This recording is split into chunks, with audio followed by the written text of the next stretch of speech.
그 많은 분들이 와인 터널에 와서 감을 이제 맛보고 그 숙성하는 걸 보는데 와인 공장에 한번 가고 싶다 이런 이야기를 많이 해요. 그래서 이제 와인 공장에 와서 제조하는 과정을 이래 보면 저희들이 또 설명도 해드려야 되고, 보통 그 고객들이 떫은 감과 합니까? 홍식 합니까? 이런 그 질문을 많이 합니다. 감 같은 경우에는 이제 떫은 감이 홍치도 되고 또 꽃감도 되거든요. 말리면 꽃감 되고, 말렸다 해가지고 다 꽃감 되는 것도 아니에요. 마른 감도 있고 꽃감도 있고 홍치도 있고 물렁한 것도 있고, 감은 이제 왔다 갔다 합니다. 굉장히 물성의 변화가 심하기 때문에 그 감을 가지고 가공품을 만들기가 참 어렵다는 그런 이제 결론을 내렸고, 사실 시중에도 보면은 감을 가지고 만든 가공품이 잘 보이지 않습니다. 저희들은 이제 11월 달에 감이 이제 충분히 익었을 때 감을 이제 수확을 해서, 그러면 떫은 맛도 있어요. 저희들은 때로는 이제 특히 와인은, 레드 와인은 그 떫은 맛, 탄닌이 참 중요하거든요. 그런 이제 떫은 맛도 있는 감으로도 와인을 또 만들고, 그리고 또 홍시도 와인을 만듭니다. 그렇게 해서 이제 상황에 따라서는 이제 약간 브랜딩도 하면서 이제 맛을 찾아가는 그런 이제 과정이 있는데, 감을 이제 수확하면은 뭐 냉장고나 냉동을 시켜서 이제 보통 바로 탱크라는 곳이 있습니다. 바로 탱크에 감 자체를 갈아가지고 넣는 경우도 있고, 감은 또 착 접해가지고 즙만 넣어서 또 발효하는 경우도 있습니다. 근데 그때 상황을 보고 저희들이 판단을 하는 거죠. 지금은 이제 한 5년 후에 맛을 예상하고, 이거는 갈아서 감 자체에다 넣어야 되겠다 이렇게 생각할 때도 있고, 이거는 즙만 넣자 이런 이제 판단을, 그래도 이제 많은 시간이 흐르면서 그런 이제 노하우가 있는 거예요. 그렇게 해서 이제 발효를 하고, 발효도 보면 온도도 중요합니다. 발효 기간도 중요하고 효모도 중요하고, 경우의 수가 참 많아요.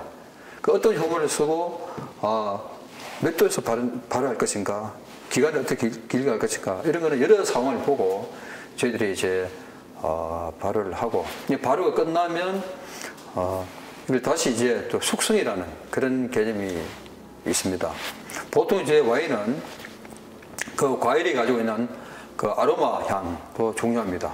근데 그 숙성되면서 나오는 그 부케 향도 중요해요. 그리고 그 와인 같은 경우에는 원료도 중요하고 잘 만들어야 됩니다. 그리고 숙성을 잘해야 돼요. 이 세 박자가 맞아야만 이제 아주 탁월한 그런 이제 와인이 나오는데, 저희 같은 경우 이제 발효가 끝나면 이제 발효 탱크에서 이제 숙성을 하는데, 그냥 둔다고 숙성되는 게 아닙니다.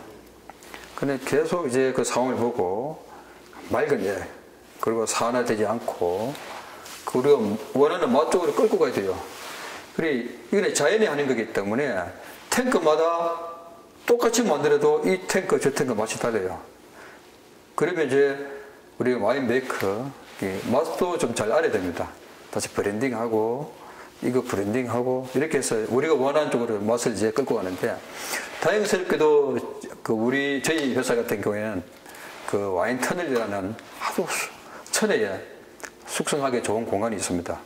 거기는 온도가 늘 15도로 일정하고 또 어둡고 조용하기 때문에 좋은 와인이 숙성될 수 있는 그런 공간으로 저희들이 또 활용도 하고 있고, 외국의 와인 그 선진국에도 보면 아주 고급 그 와인들은 하나같이 대형 지하실이나 그런 동굴, 터널 그런 공간에서 이제 와인을 숙성하고 있는데, 저희들은 그렇게도 하고 있고, 또 일본은 공장에서 또 숙성도 하면서 그렇게 해가지고 일정 기간이 되면은 술이 맑아집니다. 그러면 와인은 살균을 하지 않습니다. 그냥 맑은 술을 그대로 마셔야 되기 때문에 어떻게 보면 우유를 한 5년간 상하지 않게 해야 되는 것과 비슷할 정도로 이 와인이 살균하지 않고 병이 배야 되는데, 최종 단계에서는 이제 여과를 합니다. 세균, 곰팡이, 효모, 이거 다 걸려내요. 그렇게 해서 이제 병익을 하는 것이 일반적인 이제 공정입니다. 보통 말로 하면은 뭐 포도 와인 만드는 거나 감와인 만드는 거나 뭐 파쇄하고 발효하고 뭐 숙성하고 여과하고 이렇게 이야기할 수 있지만 그냥 강론에 들어가면은 전혀 다른 기계 설비가 달라지고 예를 들어 착즙을 하는데도 수율이 어떤 건 50% 나오고 60% 나오고 20% 나옵니다. 수율도 중요하고 얼마나 많은 그 선물을 우리가 뽑아내야 되는가 이런 문제도 있고 이런 것들은 경험이 참 중요하다 이런 생각을 가지게 되고 그 지식도 있어야 되고 그 경험도 있어야 되고 설비도 있어야 되고 그리고 거기에 대한 집념도 있어야 특히 발효식품 같은 경우는 시간이 필요합니다. 기다려줘야 되거든요. 오늘 만들어가 내일 팔고 원래 만들어가 내년에 팔면은 참 쉬운데 특히 와인 같은 경우에는 기다림, 인내의 힘이 참 중요하다. 가다 보면은 얼마나 많은 영향을 받습니까? 내가 왜 이런 짓 하지? 이런 생각을 수없이 했습니다. 한때는 뭐 발효가 잘 안 되고 앞이 안 보일 때 자고 일어나면 뭐 돈 나가고 한 달 전에 임금 나가야 되죠. 이런 상황에서 제가 자다가 벌떡 일어납니다. 식은땀 흘리고 내가 왜 이런 짓을 했지? 더 좋은 어떤 기회가 있었음에도 불구하고 내가 왜 와인을 만들려고 했지? 근데 곰곰이 생각하면은 누가 하라고 했나? 아니잖아. 내가 선택했잖아. 그럼 어떻게 해야 되나? 헤쳐나가자.